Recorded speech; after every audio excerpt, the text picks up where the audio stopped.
Bonjour, bienvenue au ShortMOOC, un outil original de design management pour la digitalisation de l'entreprise. Ce ShortMOOC introduit un outil original de design management pour la transformation digitale de l'entreprise. Mon nom est Chu Dokak et je suis votre coach pour ce ShortMOOC. Consultant indépendant en innovation numérique et management de systèmes d'information, j'accompagne les directions informatiques dans la transformation digitale de leur entreprise. Naturellement, j'explore pour le compte de la TPE de conseil d'Ocac Décision le potentiel du digital. Ainsi, nous avançons la vision du consultant personne numérique. Dans cette vision, d'Ocac Décision a lancé la pédagogie ShortMOOC en réseau. Cette pédagogie a été retenue lors d'un appel à compétences lancé par l'association Pacte PME pour le compte d'un de ses grands comptes membres souhaitant un outil innovant de formation. Pour contribuer efficacement à la transformation digitale de son entreprise, le directeur informatique doit se doter d'outils pertinents. Ce ShortMOOC avance un outil de design management pour la digitalisation de l'entreprise. En voici l'agenda. En préliminaire, nous poserons deux définitions, celle de l'état digital de l'entreprise et celle de la digitalisation de l'entreprise. Puis, nous relèverons trois processus d'informatisation largement institutionnalisés dans les directions informatiques des entreprises. Considérant les designs respectifs de ces processus, nous poserons une question épistémologique qui nous ramènera sur le terrain. Ce terrain est celui des objets connectés et son observation nous amènera à questionner la pertinence du périmètre actuellement adressé par les processus d'informatisation. Dès lors, nous avancerons un outil de design management pour la digitalisation de l'entreprise. Si un large consensus existe sur le potentiel de la digitalisation de l'entreprise pour renouveler ses avantages concurrentiels, il convient, dans le cadre d'un MOOC, de poser préalablement une définition de l'entreprise numérique. Nous conviendrons alors qu'une entreprise atteint un état digital lorsque les technologies numériques sont déterminantes dans la définition de sa stratégie, la conception de ses tactiques et l'exécution de ses opérations. Dans cette définition, on désignera par entreprise informatisée une entreprise où seulement une partie de ses activités ont été numérisées. La digitalisation est le parcours qui mène une entreprise informatisée à l'état d'entreprise digitalisée. Cet état est également désigné par entreprise numérique.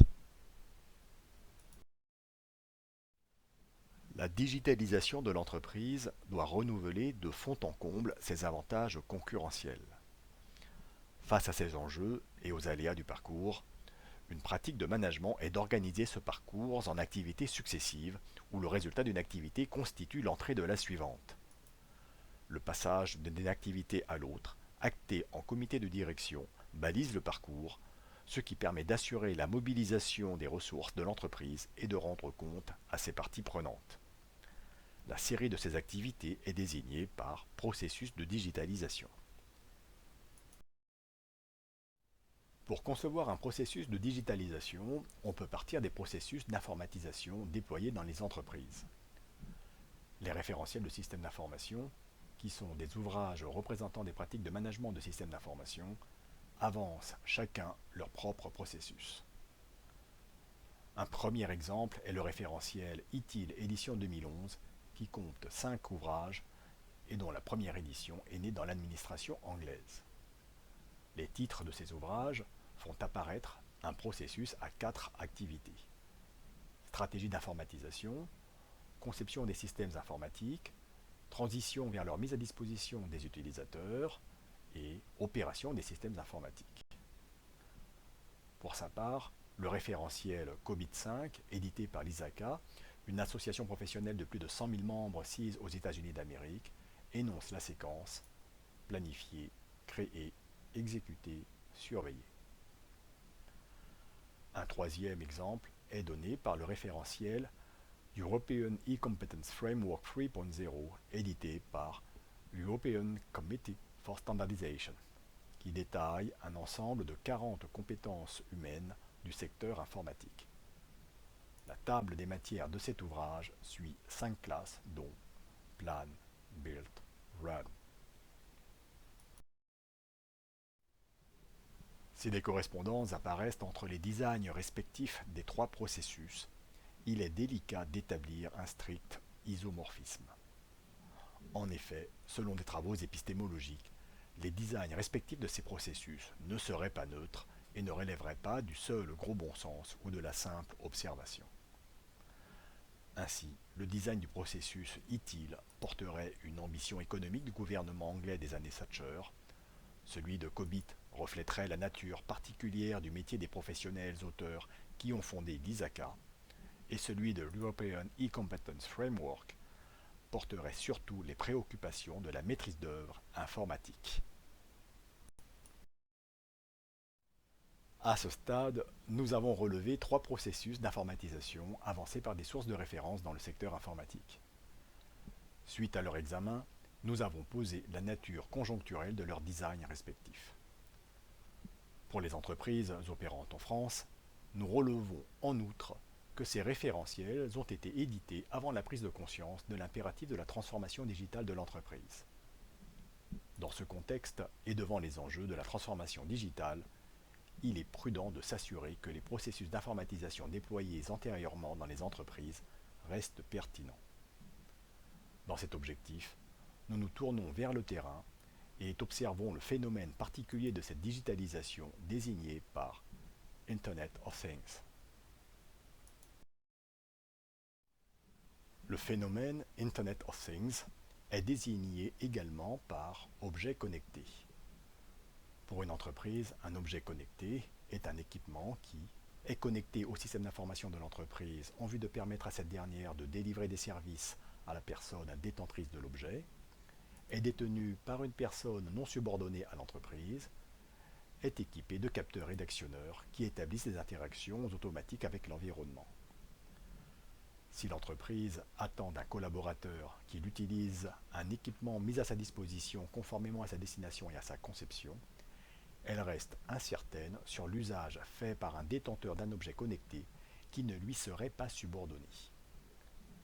Au final, non seulement les usages peuvent être imprévus, parfois inconséquents, voire détournés ou illicites, mais aussi les usages avec des objets connectés introduisent des risques inédits sur les personnes, les propriétés, les choses et l'environnement naturel.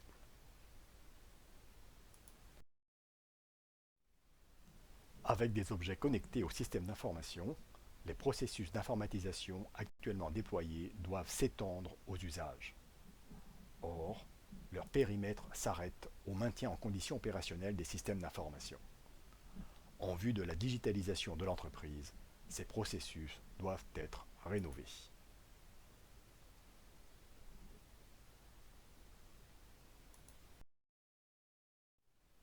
À présent, nous concluons et avançons un outil de design management pour la digitalisation de l'entreprise. Pour adresser la digitalisation de l'entreprise, il faut rénover les processus d'informatisation en place. Dans cet impératif, on peut s'appuyer sur les réflexions et travaux réalisés par le référentiel IT Regime Management qui propose le processus Define, Construct, Maintain, Use. Conçu en 2010 pour adresser le management de fourniture Cloud Computing, le processus défini par IT Regime Management sépare clairement le Run du Use. En Cloud Computing, l'opérateur est distinct de l'utilisateur. Comme le processus défini par le référentiel ITIL, le processus Define, Construct, Maintain, Use ne relève pas de la simple observation ou du seul gros bon sens. Il reflète une intention, un dessein. Define, Construct, Maintain, Use est un instrument de design management. Un outil de design management est souvent le résultat de travaux solides de recherche de type académique. Ainsi, en 2010, des travaux présidant à la création de l'outil Define, Construct, Maintain, Use ont été nominés au prix AESCM AIM, un prix créé par l'association académique AIM et l'association professionnelle AESCM pour faire connaître les travaux académiques sur le sourcing et la gestion des relations clients-fournisseurs. Également, ces travaux ont été l'objet de plusieurs articles publiés dont le format est conforme aux standards académiques de publication. Titre évocateur, résumé, citation rigoureuse et précise des connaissances antérieures de tiers. Suivant la chronologie de ce short MOOC, je vous propose une sélection d'articles en libre accès via le site Répertoire de l'entreprise numérique.